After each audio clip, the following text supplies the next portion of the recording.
Uma das formas de você saber que você já está fluente no inglês, no que se refere à compreensão, é a sua capacidade de entender piadas neste idioma. Hi guys, it's Jimmy here. Sou professor de inglês há 8 anos e neste canal eu ajudo você a melhorar seu inglês por completo. Eu separei uma lista aqui com 10 piadas de nível intermediário avançado. É um nível assim que você, entendendo essas piadas, as chances são que você já tem um nível para conversar com um nativo, você tem um nível muito bom de compreensão, que é o nível B2. Inclusive, a maioria das empresas lá fora pedem que você tenha pelo menos um nível B2 de proficiência no inglês. Então, seu objetivo aqui é ouvir as piadas. Eu vou ler as 10 sem parar, né, de vez. E depois eu vou explicar cada uma delas. Onde está o humor em cada uma delas. Alright, let's do this. Number 1. Why don't programmers like nature? It has too many bugs. Number 2. Why did the physics teacher break up with the biology teacher? There was no chemistry.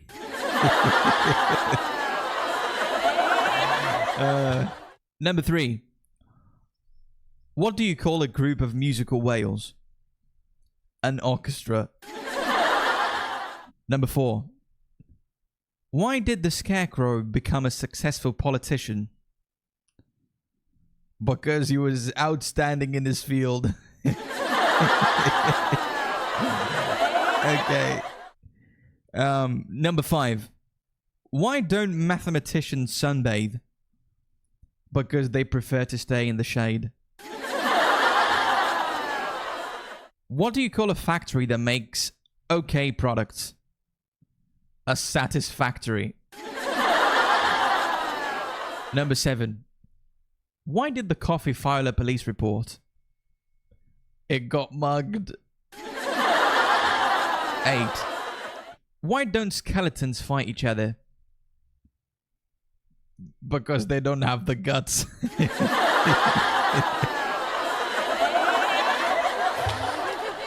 Number 9. What do you call a bear with no teeth? A gummy bear. Deixa um like, se inscreve no canal, vai custar você 2 segundinhos. Assim você não vai perder as próximas aulas e oportunidade de melhorar seu inglês, assim como você está tendo nessa. Why did the tomato turn red?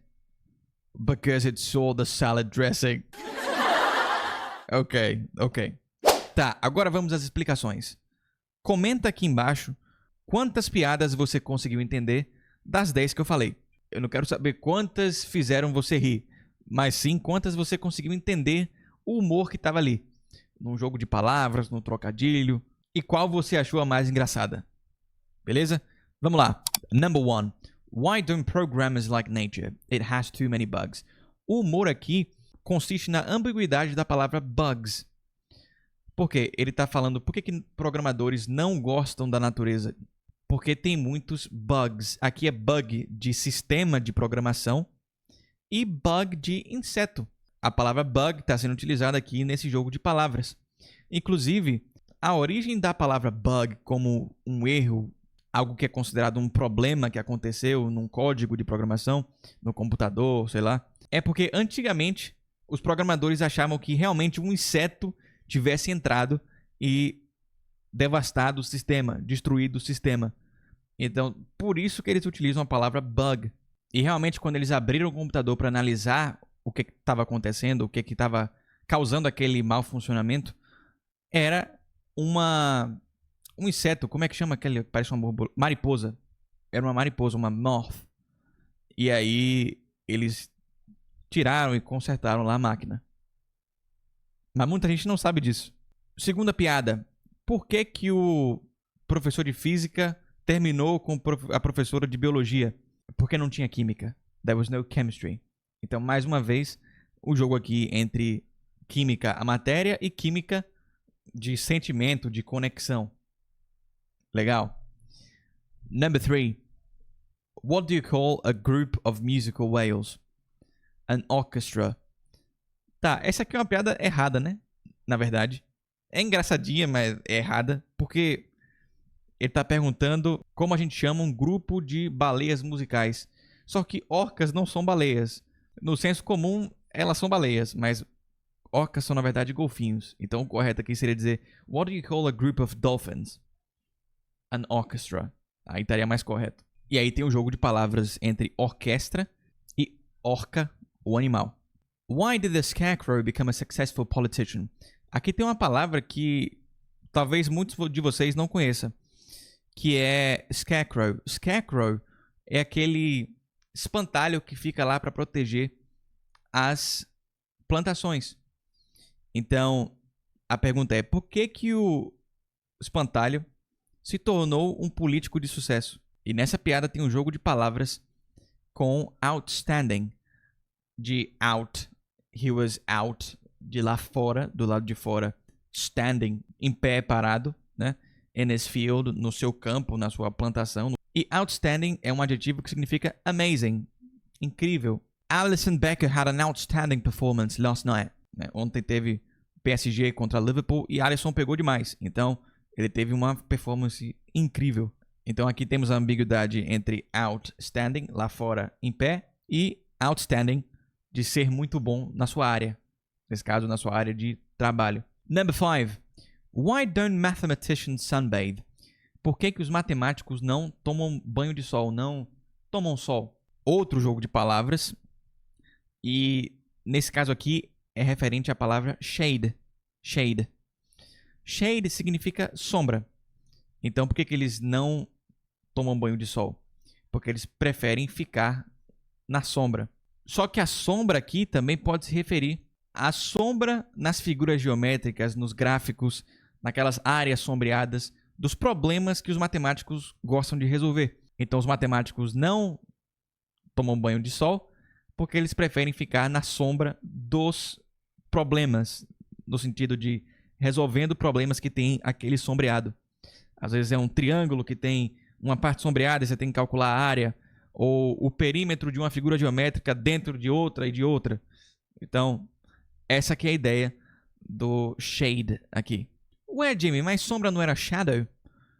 Sim, a sombra que acompanha as pessoas, aquela sombra que cada um tem a sua sombra, a sombra como shadow, ela tem o formato do objeto que está sendo refletido ali.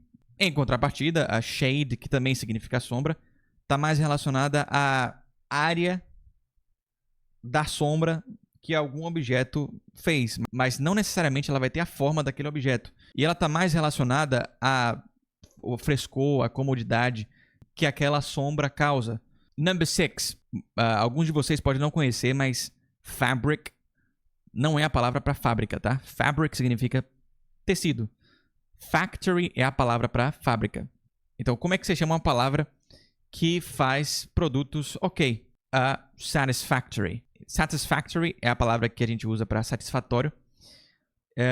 Então, não é nada excelente, né? São produtos ok.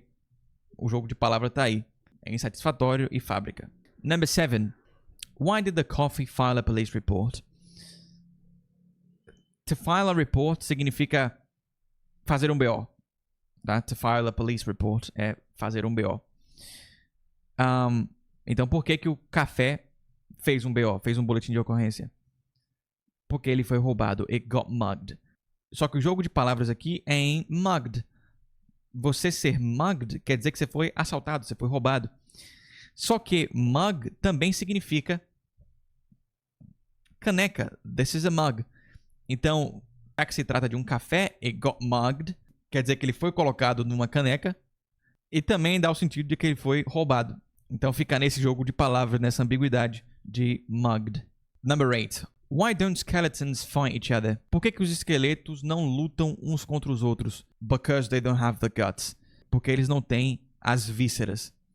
No português não faz sentido, né? É porque no inglês, você dizer que I don't have the guts, quer dizer que você não tem coragem. Então, o pessoal aqui no Brasil usa muito, você não tem culhão pra isso, né? Mas essa é a ideia de não ter coragem. They don't have the guts. E aí fica na ambiguidade de you don't have the guts. Por ser um esqueleto, você não tem suas vísceras, os seus órgãos internos, mas eles também não têm coragem. Então, é uma ambiguidade aí interessante com a palavra guts. Number 9. What do you call a bear with no teeth? Como é que se chama um urso sem dente? A gummy bear. Tá. Aqui tem um jogo de palavras relacionado a um doce, que é o gummy bear, aquela gominha de urso, né? Uma gominha, tipo uma gelatina de urso. E gummy de gengivoso. Gums em inglês é gengiva. Então, uma pessoa que tem, por exemplo, um gummy smile é uma pessoa que tem muita gengiva no sorriso. Ela vai dar uma risada assim e aparece mais gengiva do que dente, ou mais gengiva do que o comum. Por isso o no teeth ali no começo, né? Então, um urso banguelo é chamado de gummy bear.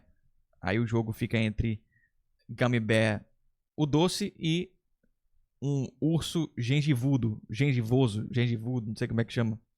Ei, se você quiser receber mais conteúdos fora as aulas que eu posto aqui no YouTube, você pode participar do grupo de estudos gratuito aqui, que é basicamente um canal direto entre mim e você, onde eu posto todos os meus conteúdos de várias redes sociais lá. Além disso, você também fica por dentro de correções que eu faço de tarefas dos meus alunos.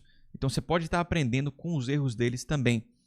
Esses são materiais que eu não posto em lugar nenhum, além do grupo. Por isso, perder essa chance é loucura, tá? É completamente gratuito. O link está aqui na descrição. Number 10. Why did the tomato turn red? Por que que o tomate ficou vermelho? Because it saw the salad dressing.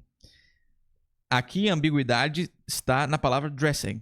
Porque salad dressing se refere aos temperos, principalmente aos molhos utilizados na salada. Só que dressing, especialmente to get dressed, significa se vestir. Então a ideia aqui, o humor da piada, é que o tomate ficou vermelho porque ele ficou com vergonha vendo a salada se vestir. Mais uma vez, eles conseguiram aqui explorar a ambiguidade de uma palavra. E você que acha que tem uma pronúncia muito boa, eu duvido que não tenha pelo menos 3 palavras aqui dessa lista que você não erre a pronúncia. Confere esse vídeo aqui.